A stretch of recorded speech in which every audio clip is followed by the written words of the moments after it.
Today I'm going to talk about the strategy that I use to pass FTMO challenge. Please note that in addition to strategy, you must have a solid trading plan, focus on risk money management, and strong trading psychology. This strategy is based on trend trading only, and I didn't take any reversal trades where I was used to lose a lot of money. I used multiple indicators. First, there are 4 EMAs: EMA 8, 21, 50, and 200. I can just open it up so you can look at the settings. So 200 exponential, apply to close. In addition to moving averages, I used daily pivots. So these are the pivots level. So let me change the time frame here so you can look at other pivots too. So we have daily pivots right here. So daily pivots, DR38, DR61, and again, like a below pivot, you have like a support areas. These are like a support or resistance area based on pivot points. I also used round level indicators. So it's only one indicator basically, or you can draw it manually. So basically, like the distance between these level is 100 pips. Right here, like 100 pips.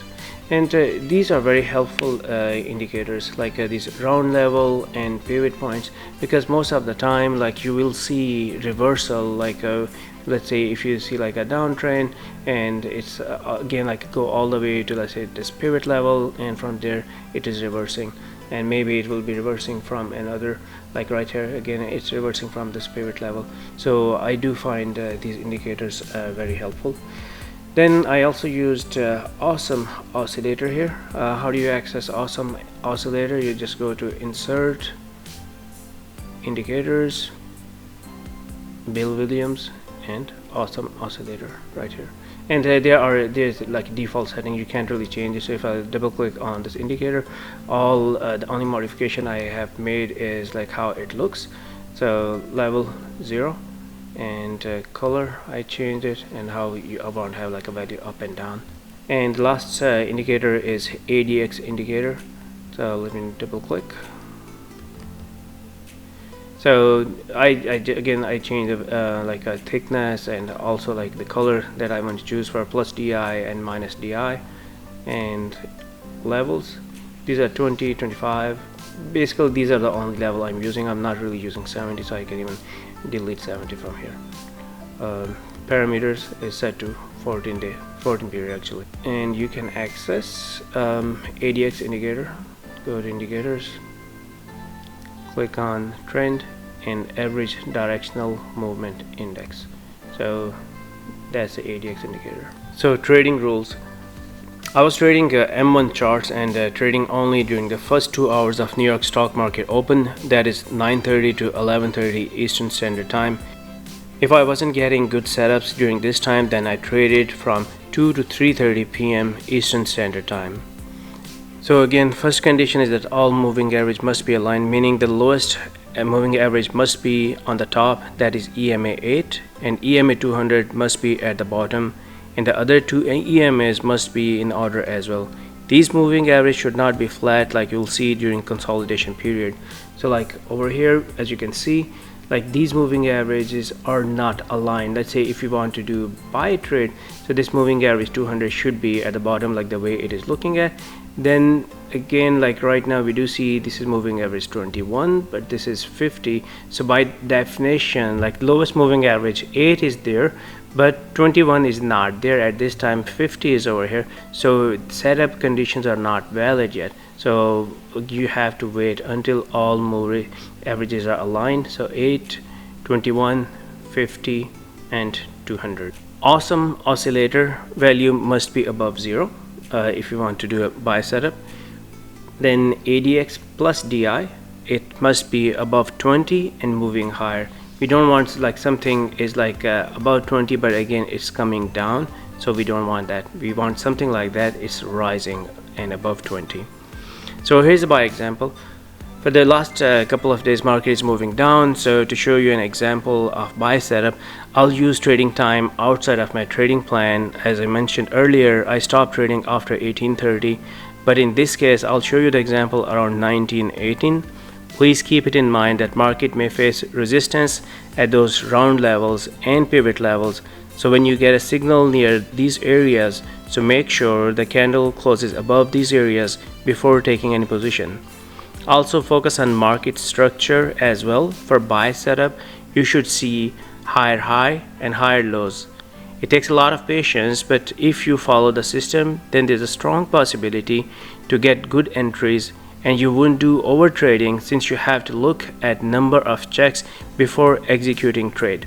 So right over here, as you can see, like we're seeing like a higher high, say like over here we're seeing like a cell structure here, but that structure is changing over here. So now we're seeing like a higher highs, higher lows, higher high, higher lows. So it means now like we are going to get a buy setup here. Market is shifting from selling to buying, and that's why you can see like a moving average position is also changing over here, like we're getting like into buy entry.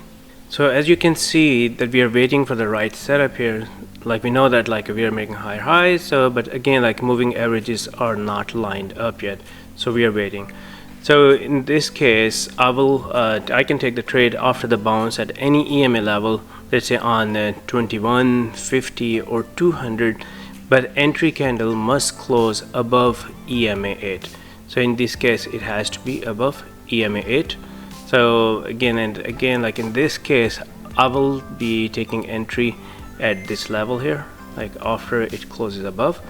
My stop loss would either be at this level, like below structure, or it could be at near EMA 200.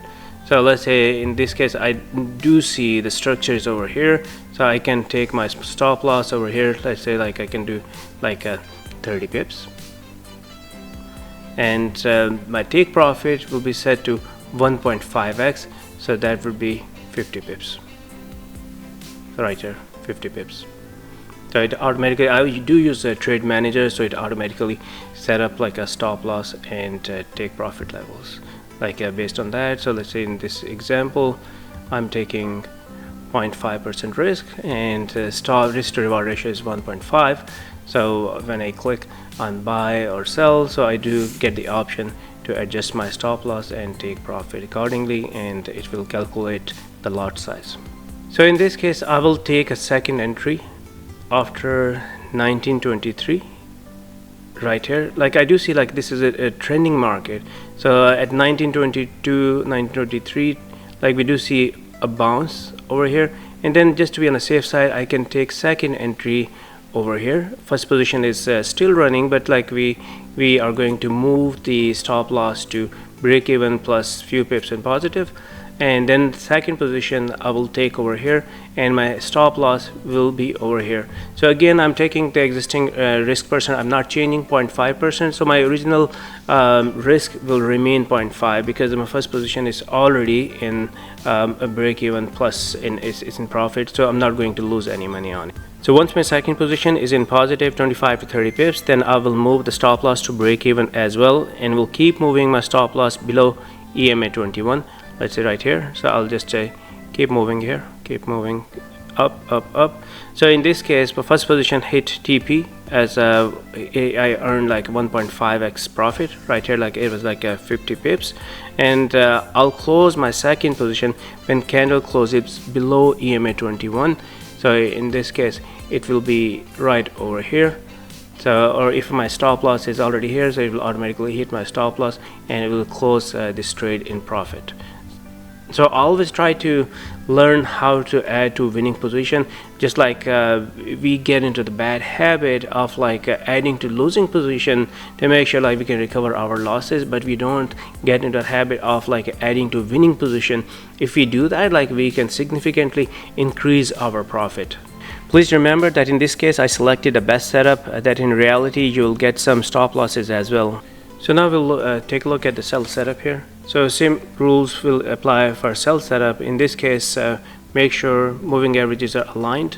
These cannot be flat, must have an angle. In this case moving average 200 will be on top right here, and then we'll have like a EMA 8 should be at the bottom, and EMA 21 and 50 should be in between over here in order, and awesome oscillator value must be below 0, and DI minus must be above 20 and rising. So let's take a look over here in this setup. So like I'm in the area like when I start taking trade in the second session, that's 2100 on this MT4. One thing is for sure, like it has to be sell setup, because like based on all the indications that we have and look at the structure, we're seeing like a lower low, lower highs, so we're not going to be able to take buy trade here because it's all selling. So in this case I will wait for the setup here. So I don't see any good setup here. Over here I do see it's round level, it's 38,600. So I'll be careful, because sometimes like market do bounce, as you can see over here, like market bounced back over here. So what I will do, I will wait. In this case I do see like first candle was formed, but awesome oscillator is not below zero, even though we do have like a DI and MAs are aligned. So I'm not doing anything. Second candle was formed.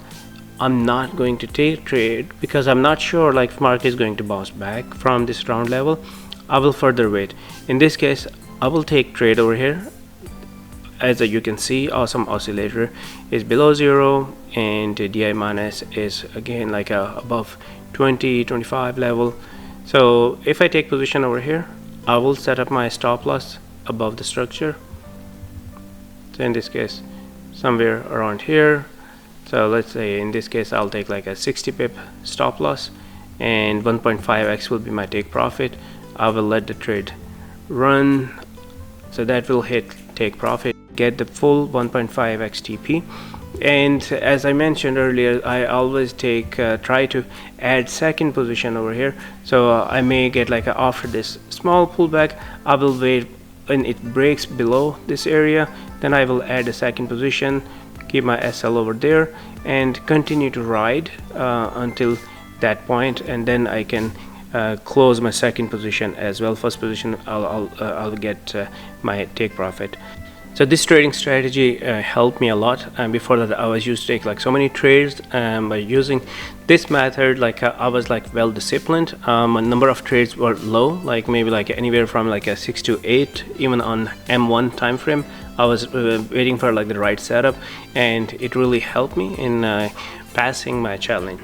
If you liked what you heard today, please hit that like button and subscribe to our channel for more tips on trading. And don't forget to share your thoughts in the comments below. We want to hear from you. Thanks for watching.